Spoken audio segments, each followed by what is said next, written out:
Happy holidays and Merry Christmas to everybody out there. It is Christmas morning, and I hope everybody gets what they want for Christmas. I'm actually down at my in laws. You guys might remember the bookcases that I was building in my workshop there.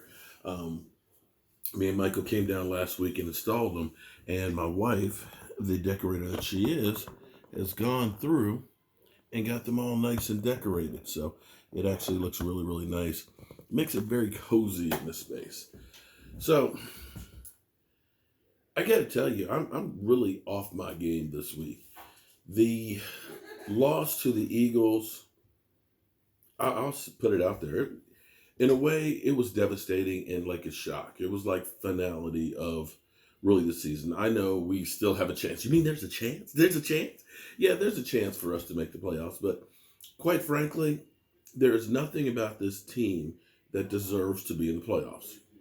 It is another wasted year. And I'm hoping that the feeling that I have, because this is Redskin Cowboy Hate Week. This is what I lived for growing up. It used to be the Redskins and the Cowboys, and the air was electric because it was one of those teams that almost always won the division and were playing for playoffs and Super Bowls. Between the 70s and the 80s, these two teams dominated the NFL. And now here it is, the last game of the season, and we're fighting for making sure we don't have a losing season. The Redskins, well, they're just hoping to get an extra victory and some bragging rights over the Cowboys. But I'm hoping that this smack in the face, this feeling of reality sinking in, that the Cowboys just are not a good team. That we've wasted talent and time sits in with everybody in that locker room. Understand, to win a Super Bowl, you need to have everything go right. You need to stay healthy. You need a couple of breaks sometimes from the officials. You need your coaches to put you in positions and get you advantages to win. You need the ball to bounce your way a couple of times. None of those things happened for us this year. None of them. You can't honestly look at our coaching and say they innovated and found wrinkles that gave us advantage on plays. We stayed healthy, but we had problems from special teams where you're the worst. You're the worst. You're having to go 90 and 97 yards against a Ram team to beat them, when other teams only have to go from, say, the 30, 35. It's not winning football. It's losing the game of field position. Your defense can't take the ball away for whatever reason. And that is literally like gold. A turnover can be as much as a 14-point swing in a game. 14 points. You're preventing them from scoring, and you have an opportunity for an easy score. It's that big. Tackling, atrocious. Innovation, we're doing things that we did in the 90s. And you see teams that are succeeding, like, say, Baltimore. Baltimore, they looked at their players. They said, we can stick with a Joe Flacco, a guy, pocket passer, who's getting old. Probably be pretty good with that. But we've got this young pup, this young stud, this young guy who has no fear in running and can run, and he can pass. If we change what we're doing using those skill sets, it's going to be something that nobody else has seen out there before. And it's going to take time for people to catch up. That's an innovation.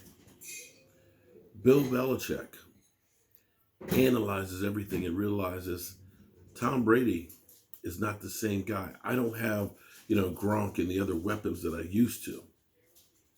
I'm going to have to make sure that I find an advantage elsewhere and use the special teams to advantage. Blocking a punt from us. That was the difference between us winning and losing in that game. And then you look at other teams out there. Desire and an attitude and a will. I'm not going to say that the Eagles are a better team. They were definitely the better team. Or they willed themselves to win. They wanted it. And that edge was the difference. And I see that difference in many games for our team. Sometimes it just looks like our team just comes out there unprepared, lifeless, little passion.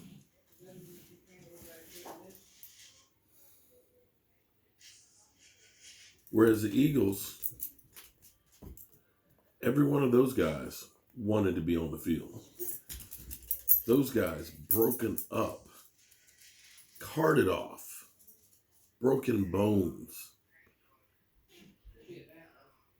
kept coming back. We had guys that were winded. They're on the sideline.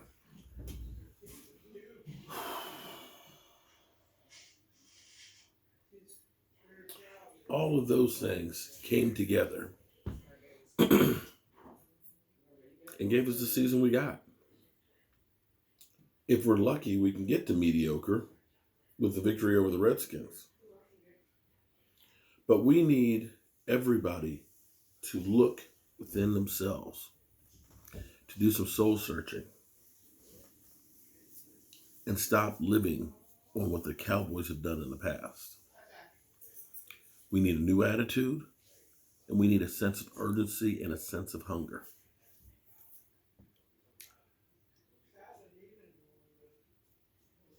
It was a shock.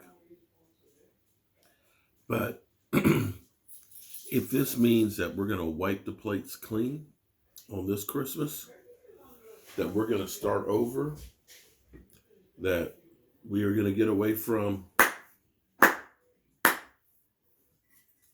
clapping, then it's all worth it. You know,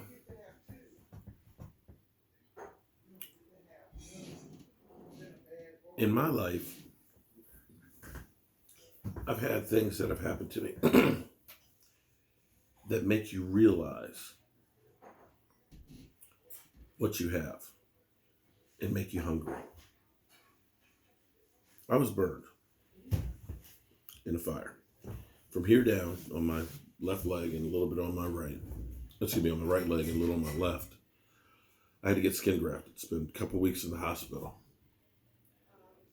And during that time, I felt sorry for myself because when I saw my leg after the surgery and how it was just mangled, it was just terrible. It was terrible. And I felt, woe is me. This is the worst thing in the world that could have happened. Then I met this guy. Well, I didn't meet him at first. When I was in there feeling sorry for myself, I've been burned. How could this happen? I kept hearing these moans that were like death, like they were coming from the other side. Nothing that you can imagine. Real pain. And I asked the nurse when she came in, I was like, nurse. I was like, okay. She said, yeah. He was in a car explosion. She said they didn't do him any favors by bringing him back. He's been in the hospital for 6 months. He's medicated as much as he can be and forever will be a burden to society. And I was like, man, that's pretty cold for a nurse to say like that. Another day, after I had my surgery and I'm able to start walking around, they encourage you to walk around. Another nurse had told me about the guy next door. It turned out his name was Mark as well. And he had a couple of kids and a wife who had basically written him off. They didn't come back and visit him anymore or anything like that. And she was telling me this, and she said it would do him really good for you to go by and just say hello. So the only contact he has is with medical personnel. Nobody comes to see him. And I walked in there and I met him, and seeing the condition that he was in, he was burned 90% of his body. His ears were burned off. His hands were like two nubs. And it was at that moment that I realized how lucky I was to be in the position that I was in. Turns out he got better and he actually walked out of the hospital, which is a great ending for him. But what you have to understand is, if you don't have bad times, you don't learn to appreciate the good ones. And sometimes you have to hit rock bottom and have things happen to get you focused on making things better. Because then, after you hit rock bottom, after you go through that low point, you get rededicated, refocused on the goal, and you don't take things for granted. And unfortunately, that's where our Dallas Cowboys are. Most of these guys are, younger guys. They've been there 2016 and things like that. So, automatically 2016 we're 13-3.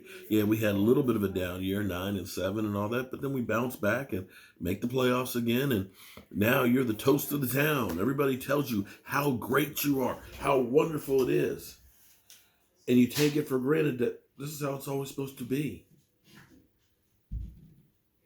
But maybe this is a Christmas gift to the Dallas Cowboys that will lead them to something better. That's my hope. We went from having, at the moment, probably the 21st pick to 15. That's an improvement. And when you look at that, I want you to think about this now. All these things have repercussions. That 15 pick in the first round instead of 21st, that means your second pick is 47.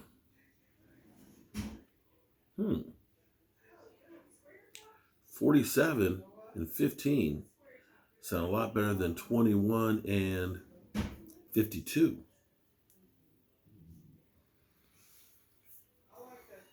Sure, Jerry Jones is going to still have his hand in the mix some. But at 77, how much can he have his hands in the mix? You're going to get somebody else in here that's going to figure out what kind of guys they want on the team.